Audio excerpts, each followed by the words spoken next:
So I've mentioned this before. In this upcoming election, I'm most likely going to be voting for Donald Trump. I don't necessarily love the man. I've kind of soured on him, for a variety of reasons, but especially after January 6th. I don't think that he sparked any sort of insurrection, but I think how he responded to the whole situation, how he handled the backlash, it just wasn't good. Wasn't presidential. Like, basically, there were rumors that he shut out Mike Pence, which was one of the final straws for me, because I was like, it's not a presidential way to act. You can't just hold grudges against your vice president. Like, that's insane. So that's when I started to not like Trump as much. I'm actually salty that Trump is the GOP nominee. We had so many better candidates, even if there were more dangerous candidates. Like, arguably, Ron DeSantis is more in touch with the GOP base from a policy perspective, even though personality-wise he's a little bit quirky, I suppose would be a nice way to put it. And I do find his policies in some respect relatively disturbing. I think that he's anti-free speech in a way that's not great. He uses too many, authoritarian leaning powers to fight the culture war in a way that I think is relatively inappropriate. But at the end of the day, he was more in tune with what the GOP base was interested in and what they wanted out of a president. Compare that to Donald Trump, who picked a bunch of midterm re-election and election candidates who ended up failing. It was like a 50-50 rate of successes there, right? He picked Dr. Oz. Dr. Oz lost to Fetterman. Now Republicans love Fetterman, I guess. But let's be honest, Trump is not in touch with the GOP base. And this statement on the pro-life issue, the issue of life, the travesty of abortion, is yet another example of Trump just being out of touch and proving himself to not really be a particularly principled man. Now I'm going to run this whole clip in HD, for everyone on YouTube. The YouTube upload of this is only in 240 for some reason. I'm going to go ahead and play this clip in its entirety, and then I'm going to explain what is so horrendous about this statement. Under my leadership, the Republican Party will always support the creation of strong, thriving, and healthy American families. We want to make it easier for mothers and families to have babies, not harder. That includes supporting the availability of fertility treatments like IVF in every state in America. Like the overwhelming majority of Americans, including the vast majority of Republicans, conservatives, Christians, and pro-life Americans, I strongly support the availability of IVF for couples who are trying to have a precious baby. What could be more beautiful or better than that? Today, I'm pleased that the Alabama legislature has acted very quickly and passed legislation that preserves the availability of IVF in Alabama. They really did a great and fast job. The Republican Party should always be on the side of the miracle of life and the side of mothers, father, their beautiful babies, and that's what we are. IVF is an important part of that, and our great Republic. I'm sorry. I said that I would watch this with no breaks, but you just say that we're all beautiful babies? Side of the miracle of life and the side of mothers, father, their beautiful babies, and that's what we are. IVF is an important part of that, and our great Republican Party will always be with you in your quest for the ultimate joy in life. Many people have asked me what my position is on abortion and abortion rights, especially since I was proudly the person responsible for the ending of something that all legal scholars, both sides, wanted and, in fact, demanded be ended. Roe v. Wade. They wanted it ended.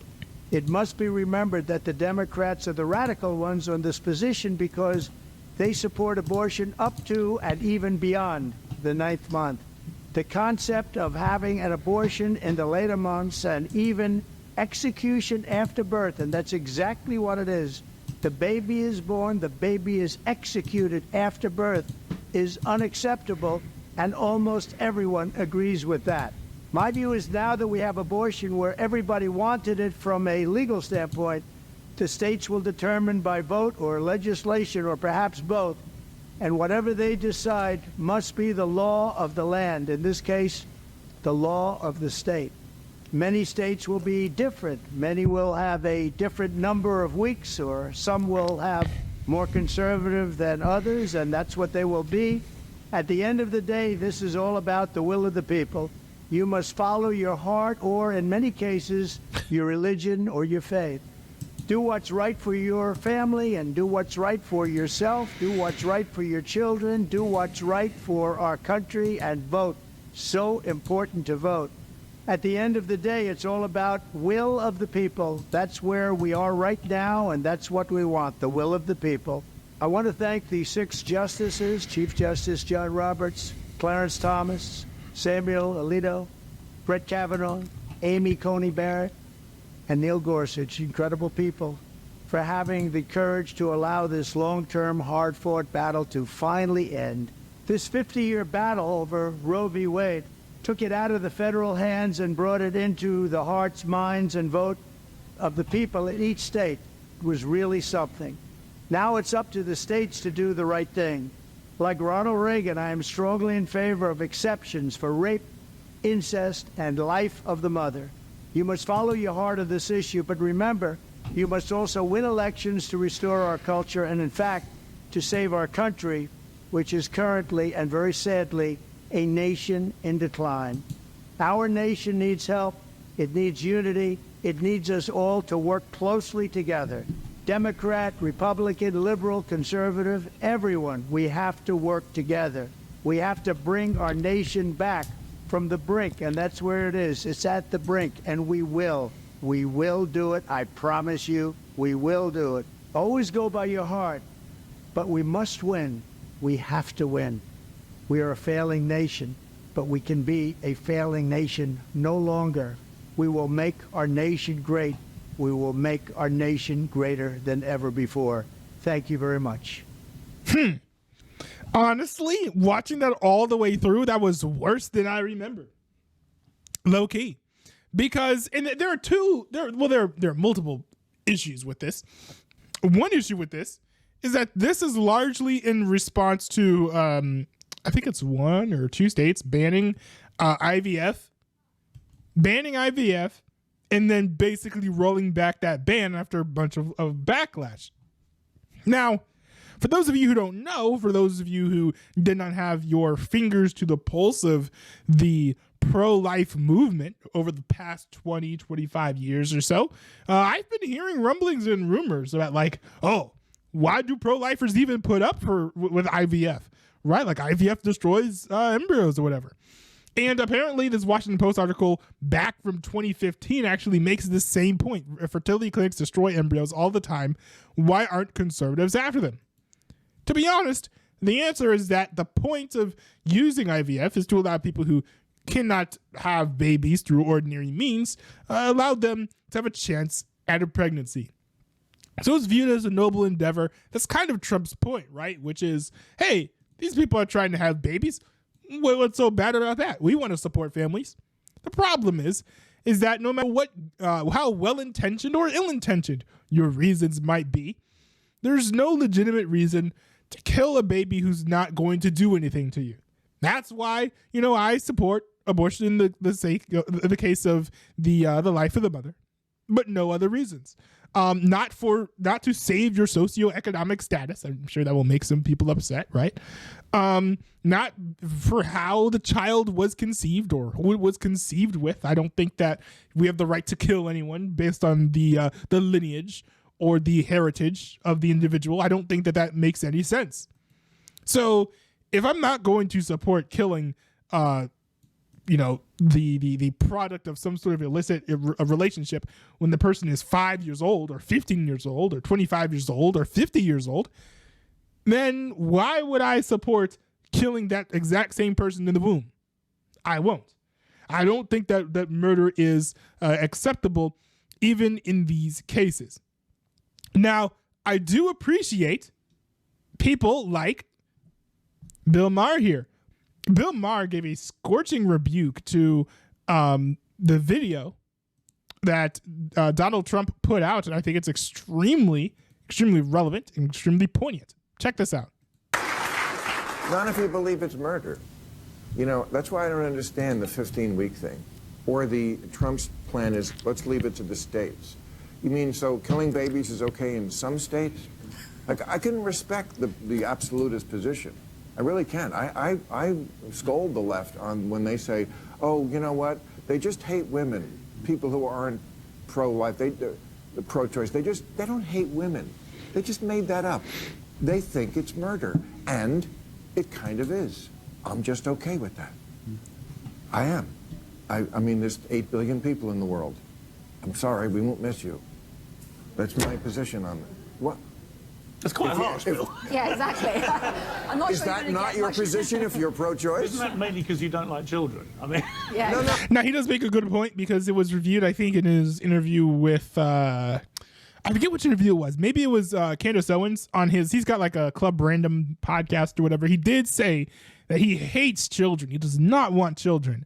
Doesn't really want to get married either from what I understand he said. So he makes a good point here. Kind of reveals that he understands and has researched the host that he's talking to. But Piers Morgan makes a good point here. I mean, but if you said you're pro-choice, that's your position too. Yeah, that's the truth. That's the truth.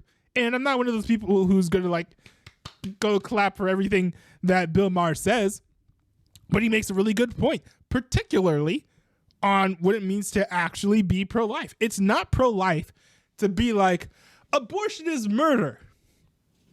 Let's leave murder up to the states. Like no, that's not a pro-life position at all. In fact, that's probably one of the worst positions that you could have because it's absolutely unprincipled. Especially because the pro-abortion lobby has been so loud and so vocal for so long that I feel like you don't really entirely have a choice when it comes to picking a policy position. Either you think that life begins at conceptions and all human beings have worth and they have the right to not be killed for no reason, right? That's the pro-life position. That's the ultimate pro-life position. Or on the other end, you think that abortion is a women's right issue. Women have the right to do whatever they want to their children so long as the child is not yet passed through the birth canal. Or actually, I think there is actually a 5-second rule, a 15-second rule, where, after the baby's killed, you could lop the head off or whatever. But basically, that's the pro-choice, the extreme or ultimate pro-choice position. Those are basically the two positions. Sitting over here in the middle is not principled in any way, right? Because if you're gonna say that abortion is bad or abortion is murder, you're also gonna be okay with it in certain states, then you're not really standing on business. And if you don't think that abortion is murder, then there's no need to say that it should be banned. Because I think that arguing that a child in the womb is a child nonetheless, that is the only argument, I think, or at least it's the strongest argument against abortion. You tear away that reasoning, and I don't understand any rule for abortion unless it's like saying that it might deteriorate the health of the mother. Which even then, like I'm a personal rights, personal freedom guy. If you want to do something that might harm your own health, generally speaking, I think that you should be allowed to do that. But maybe not everyone else holds personal freedoms in as high regard as I do, and then that's okay. But just saying, this is a horrendous statement from Donald Trump, and I'm not mad that he went and put in Supreme Court justices that ended up overturning Roe v. Wade. I'm grateful to him for that. But we have to be honest when someone on the right does something wrong. And this guy put out an absolutely abominable statement on the pro-life movement on the issue of abortion while also touting himself as a pro-life dude. Now, I mean, I understand that here for his defense for IVF specifically, it's like the point of it is to help people who couldn't get pregnant. But again, like I said, there's no reason good enough to justify the murder of a baby. That's it. Case closed. So we can no longer pretend, guys, ladies, gentlemen, and genetic anomalies, we can no longer pretend that Donald Trump is some sort of, stalwart defender of the right to life, that he is a principled pro-life conservative. He is not. He's not principled, at least not on this issue. So we have to be honest with ourselves about this. If you're voting for him on the right to life, let's be honest. What more can he do for you? I'm not saying don't vote for Donald Trump. I think that you should vote for Donald Trump, but don't blindly vote for the guy just because he has an R next to his name. Think critically and consider the exact reason why you're voting for this individual person. And there are many reasons to vote for Donald Trump, right? But for the single issue pro-life voter, this is something that should be considered, right? This should be part of your calculus. You should not let the man slide on this just because Joe Biden is bad or just because Donald Trump is a Republican. That's not good enough. That's how we end up with these cut rate presidential candidates, right? This is how we ended up with with Donald Trump in the first place. We're like, oh, Donald Trump was good. And so we ended up voting him in, even though we had better candidates to pick from in the 2024 race. I'm salty. I probably should go off on a completely different video when talking about this, but I am salty at Republicans for picking Donald Trump. And we had so many better people to pick from. Vivek Ramaswamy was incredible. Ron DeSantis was absolutely in tune with the GOP base. I think it's just unfortunate, but it is what it is. Not much I can do about it now, except, be honest and upfront when it comes to the failings of Donald Trump, because I'm afraid that not too many conservatives and not too many Republicans are going to do that.